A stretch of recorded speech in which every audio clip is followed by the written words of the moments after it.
Fala galera, beleza? Professor Hugo aqui. Nossa videoaula de agora vai falar um pouco para vocês sobre os fundamentos da eletrodinâmica. O que nós vamos abordar? Corrente elétrica, sua definição, como que a gente calcula, potência elétrica, primeira lei de Ohm, resistor ôhmico e resistor não ôhmico, tá bom? Então vamos lá. Primeira coisa é a definição matemática de corrente elétrica.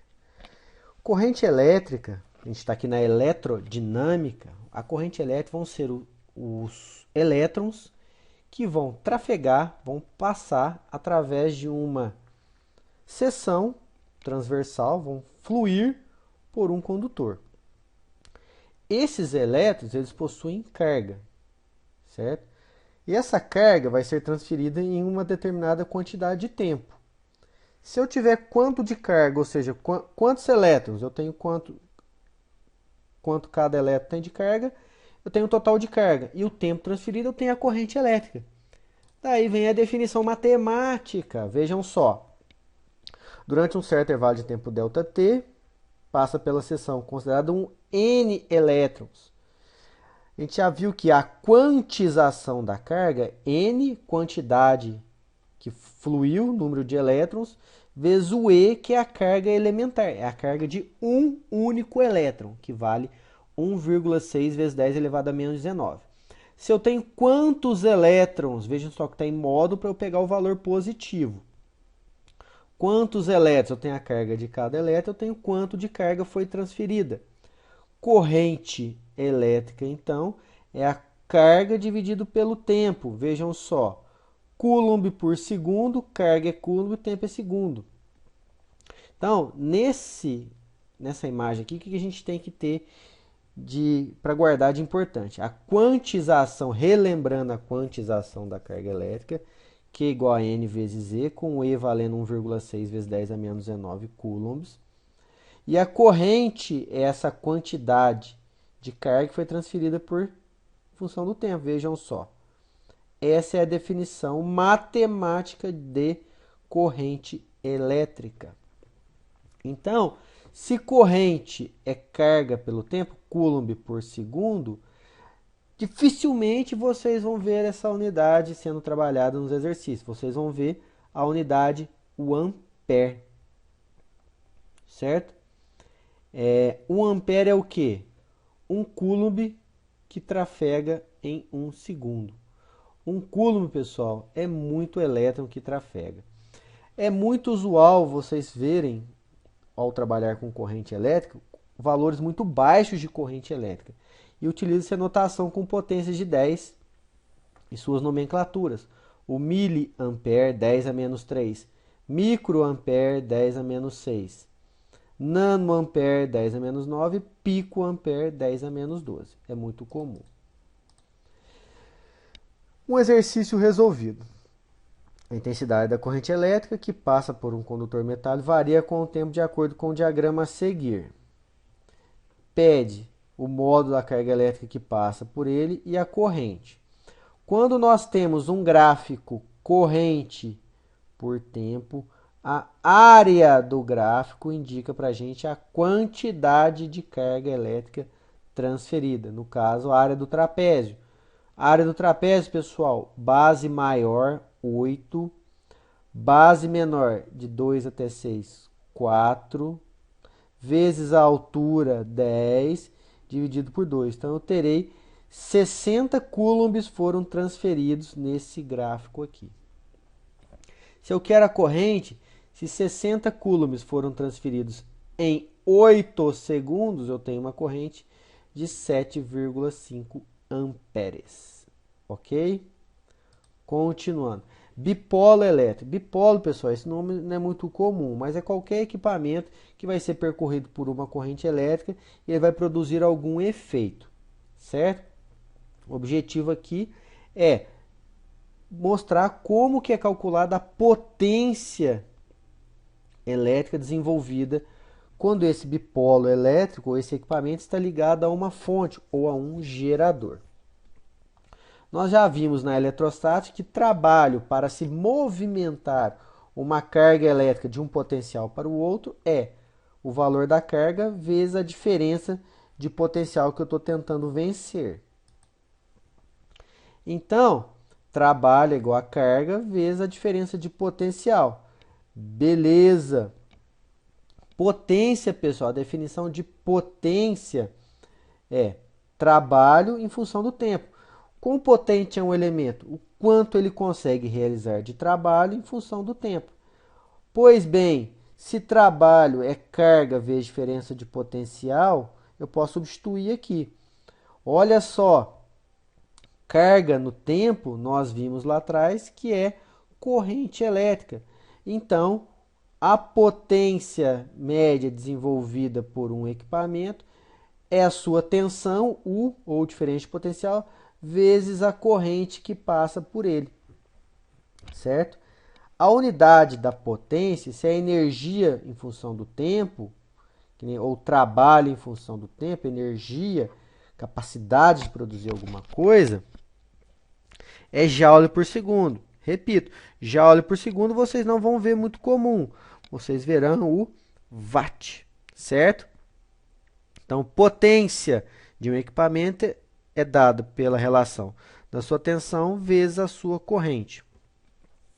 De posse da potência, nós temos como calcular o consumo, quanto de energia gastou.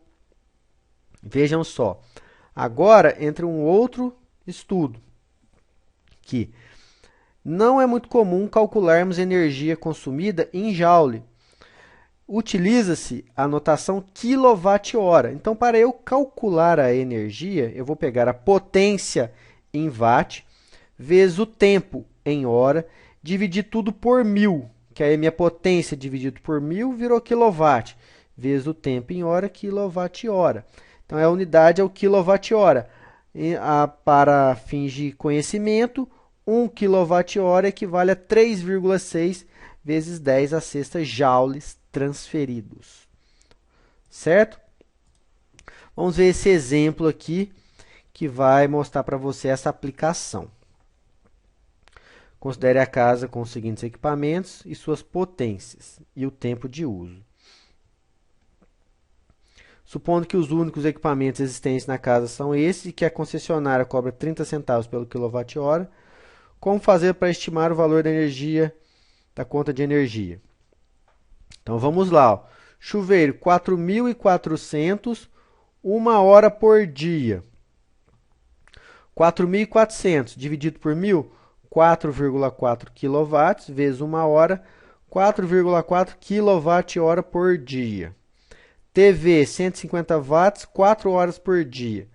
150 por 1000, 0,15 vezes 4, 0,6 kWh por dia. Computador, 250 watts, 4 horas por dia. 0,25, que é 250 por 1000 vezes 4, 1 kWh por dia. 8 lâmpadas de 100 watts cada uma, 0,1 kW, vezes as 6 horas, vezes as 8 lâmpadas, 4,8 kWh por dia. E a geladeira, 120 kWh por mês. Então, está tudo calculado aqui já. Continuando. Se eu quero o consumo total, 30 dias vezes a soma daqueles consumos individuais. Eu vou ter 324 kWh por mês. Somo com os 120 da geladeira, que já foi dado direto, 444 kWh por mês. Se o preço do quilowatt é 30 centavos, essa casa vai ter um consumo de R$ 133,20. Mais outras taxas que não vêm ao caso no momento. Mais um exercício. Quando ligado a uma tensão de 100 volts, um aquecedor elétrico recebe uma potência de 1.800 watts. Calcule a intensidade da corrente elétrica que circula no aquecedor. A energia elétrica recebida pelo aquecedor em 1 hora de funcionamento. Então, a corrente, pessoal, potência é U vezes I. A corrente vai ser a potência pela tensão, só manipulou a fórmula, 18 amperes. E a energia em joule?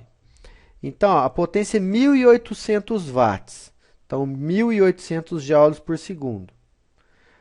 1 hora, 3.600 segundos. Só fazer 3.600 vezes 1.800, 6,48 vezes 10 a sexta joules. Continuando. Resistência elétrica.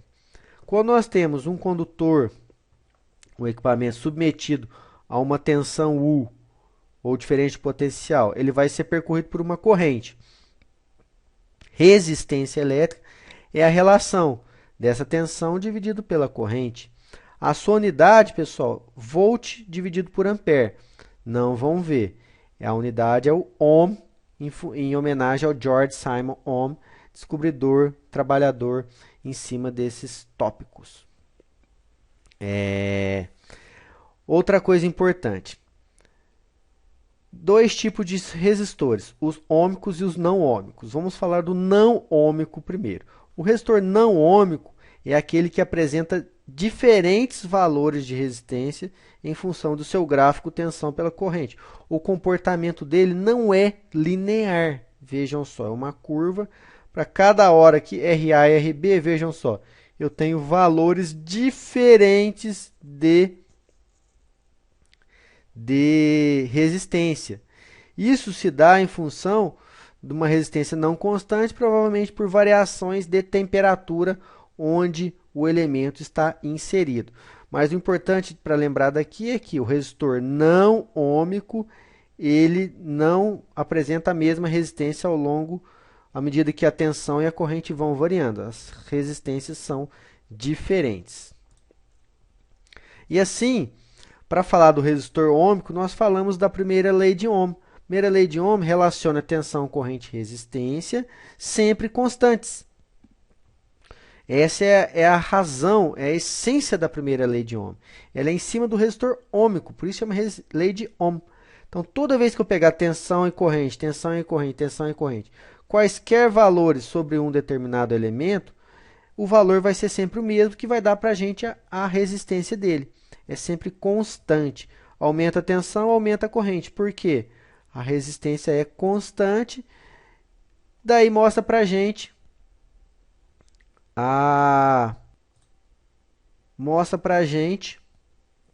a curva característica do resistor Ohm. Na verdade, é uma reta, porque o comportamento é linear, o ângulo é sempre o mesmo, e assim sempre teremos o mesmo valor. Para quaisquer valores que eu pegar de tensão e corrente, o valor da resistência vai ser sempre o mesmo. Ela é constante, certo? Essa é a característica do resistor ôhmico. Beleza? Então tá aí. Definição de corrente elétrica, carga no tempo, quantização da carga elétrica, N vezes E. Não falei, mas vou lembrar, sentido da corrente elétrica, convencional, positivo para o negativo. Vimos também potência elétrica, que é o produto da tensão pela corrente. Vimos energia elétrica, que é potência vezes tempo dividido por 1000, para eu ter quilowatt-hora. Ficar atento quando pedir em joule. Resistor ôhmico, mesmo valor constante em todo o tempo. Não ôhmico, a resistência varia. Lei de Ohm, resistência igual a tensão dividido por corrente. Não tem segredo, pessoal. Esses são os fundamentos da eletrodinâmica. Tá bom? Muito obrigado e até a próxima videoaula. Um abraço.